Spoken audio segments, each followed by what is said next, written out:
last chapter. A Warm Wind, chapter 22.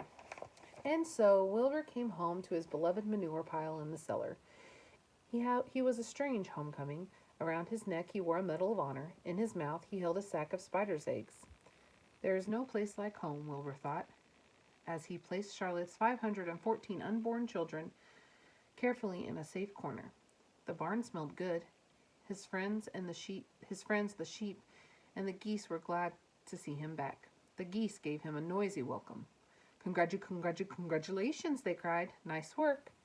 Mr. Zuckerman took the medal from Wilbur's neck and hung it on a nail over the pig pen where visitors could examine it. Wilbur himself could look at it whenever he wanted to. In the days that followed, he was very happy.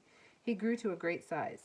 He was no longer worried about being killed, for he knew that Mr. Zuckerman would keep him as long as he lived. Wilbur often thought of Charlotte. A few strands of her old web still hung in the doorway. Every day, Wilbur would stand and look at the torn, empty web, and a lump would come to his throat. No one had ever had such a friend, so affectionate, so loyal, so skillful. The autumn days grew shorter. Lurvy brought the squashes and the pumpkins from the garden and piled them on the barn floor where they wouldn't get nipped on frosty nights. The maples and birches turned bright colors, and the wind shook them, and they dropped their leaves one by one to the ground. What season are they in? Fall. Under the wild apple trees in the pasture, the red little apples lay thick on the ground, and the sheep gnawed them, and the geese gnawed them, and the foxes came in the night and sniffed them.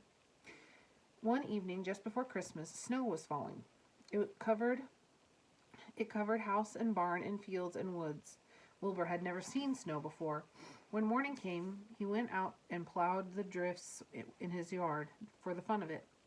Fern and Avery arrived dragging a sled. They coasted down the lane and out onto the frozen pond in the pasture. Coasting is the most fun there is, said Avery. The most fun there is, retorted Fern, is when the Ferris wheel stops and Henry and I are in the top car and Henry makes the car swing and we can see everything for miles and miles and miles. Goodness, are you still thinking about that old Ferris wheel? Said Avery in disgust. The fair was weeks and weeks and weeks ago. I think about it all the time, said Fern, picking snow from her ear. After Christmas, the thermometer dropped to 10 below zero. Cold settled on the world. The pasture was bleak and frozen. The cows stayed in the barn all the time now, except on sunny mornings when they went out and stood in the barnyard in the lee of the straw pile. The sheep stayed near the barn, too, for protection. When they were thirsty, they ate snow. The geese hung around the barnyard the way the boys hang around the drugstore, and Mr. Zuckerman fed them corn and turnips to keep them cheerful. Many, many, many thanks, they always said when they saw food coming. Templeton moved indoors when the winter came. His ratty home under the pig trough was too chilly, so he fixed himself a cozy nest in the barn behind the grain bins. He lined it with bits of dirty newspapers and rags, and whenever he found a trinket or a keepsake, he carried it home and stored it there. He continued to visit Wilbur 3 times a day, exactly at mealtime, and Wilbur kept the promise he had made. Wilbur let the rat eat first. Then, when Templeton couldn't hold another mouthful, Wilbur would eat.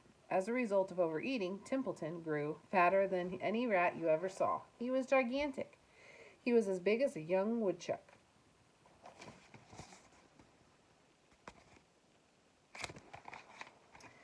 The old sheep spoke to him about his size one day. You would live longer, said the old sheep, if you ate less. Who wants to live forever, sneered the rat. I am naturally a heavy eater, and I would get untold satisfaction from the pleasures of the feast. He patted down his stomach, grinned at the sheep, and crept upstairs to lie down. All winter, Wilbur would watch over Charlotte's egg sack as though he were guarding his own children.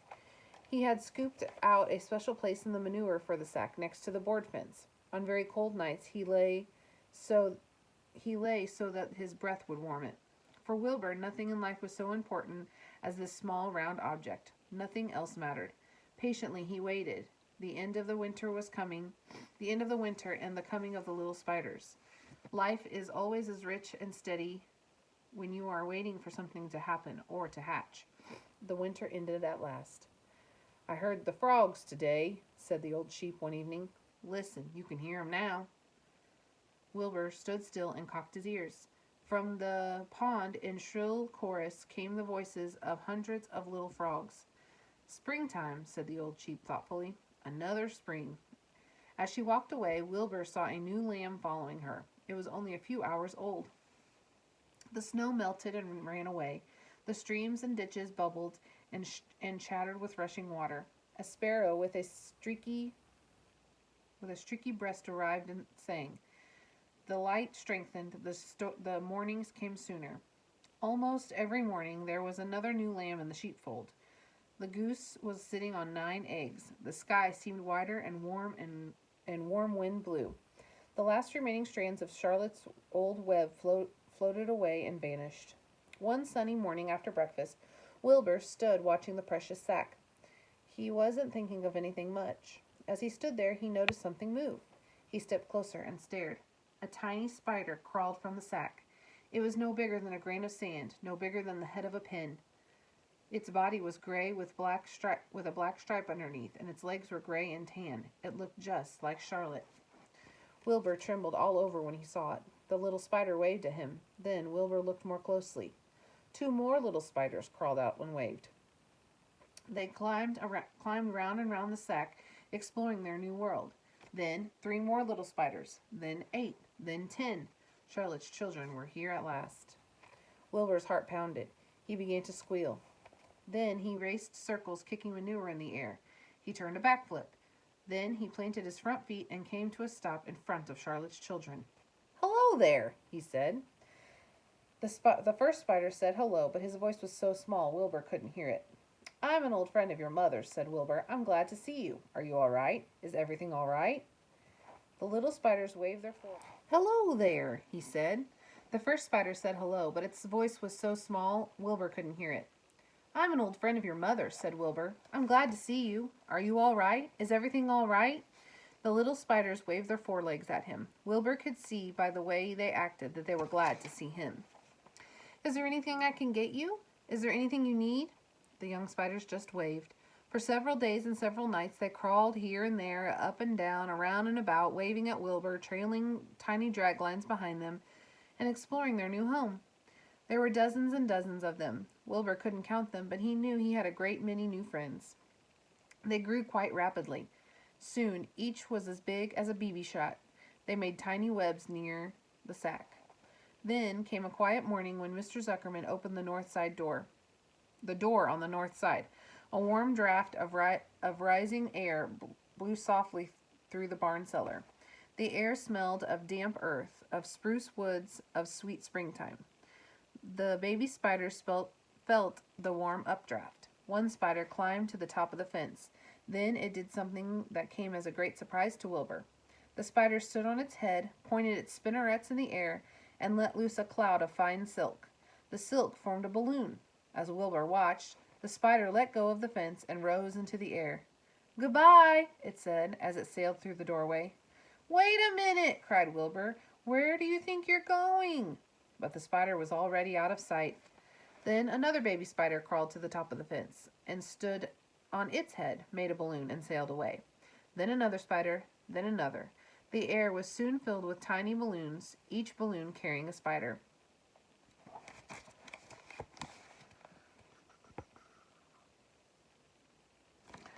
Wilbur was frantic. Charlotte's babies were disappearing at a great rate.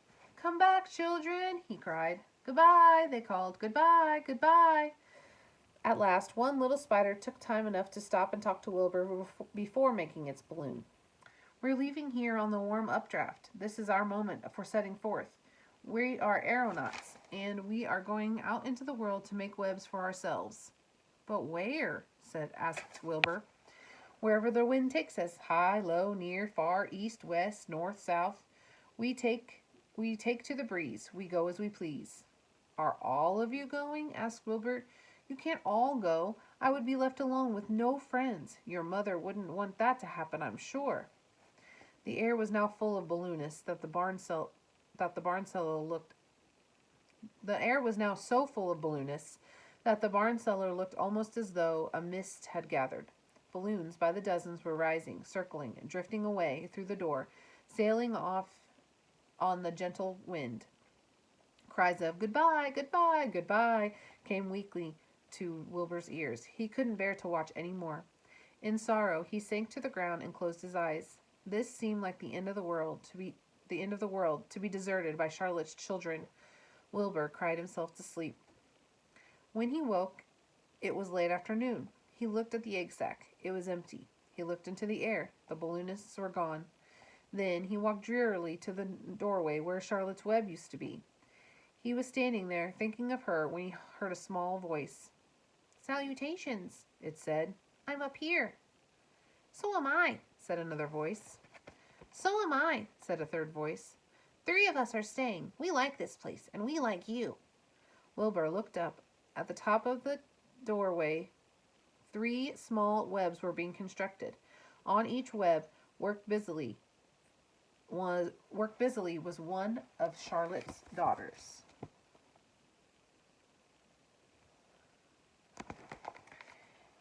"Can I take this to mean," asked Wilbur, "that you have definitely decided to live here in the barn cellar, and that I am going to have 3 friends?" "You can indeed," said the spiders. "What are your names, please?" asked Wilbur, trembling with joy. "I'll tell you my name," replied the first spider, "if you will tell me why you are trembling." "I'm trembling with joy," said Wilbur. "Then my name is Joy," said the first spider. "What was my mother's middle initial?" asked the second spider. "A," said Wilbur. "Then my name is Arania," said the spider. "How about me?" asked the third spider. Will you just pick out a nice sensible name for me? Something not too long, not too fancy, and not too dumb." Wilbur thought hard. "Nellie?" he suggested. "Fine, I like that very much," said the third spider. "You can call me Nellie." She daintily fastened her orb line to the next spoke of the web. Wilbur's heart brimmed with happiness. He felt that he should make a short speech on this very important occasion. "Joy, Arania, Nellie," he began, "welcome to the barn cellar. You have chosen a hollowed doorway from which to string your webs. I think it is only fair to tell you that I was devoted to your mother. I owe my very life to her. She was brilliant, beautiful, and loyal to the end. I shall always treasure her memory. To you, her daughters, I pledge my friendship forever and ever." "I pledge mine," said Joy. "I do too," said Arania. "So do I," said Nellie, who had just managed to catch a small gnat. It was a happy day for Wilbur, and many more happy, tranquil days followed. As time went on, and the months and the years came and went, he was never without friends. Fern did not come regularly to the barn anymore. She was growing up and was careful to avoid childish things, like sitting on a milk stool near a pig pen. But Charlotte's children and grandchildren and great-grandchildren year after year lived in the doorway.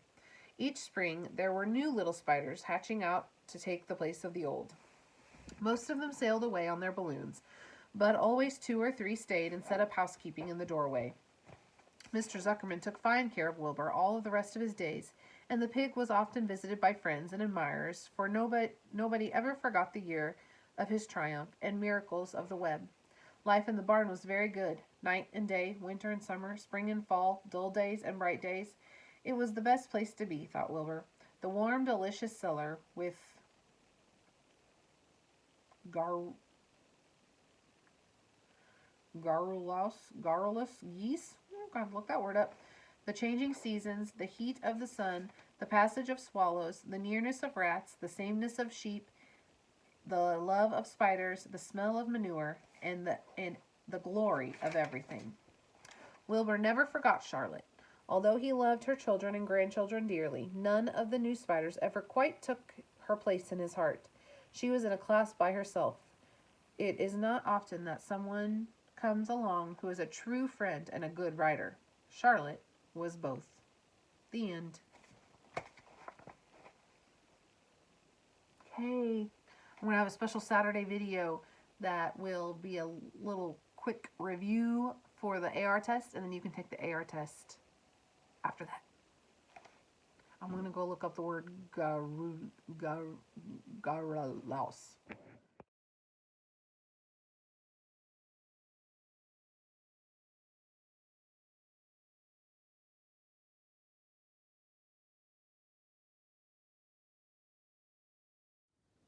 Okay, so I looked it up, and it's pronounced garrulous, and it means excessive talking.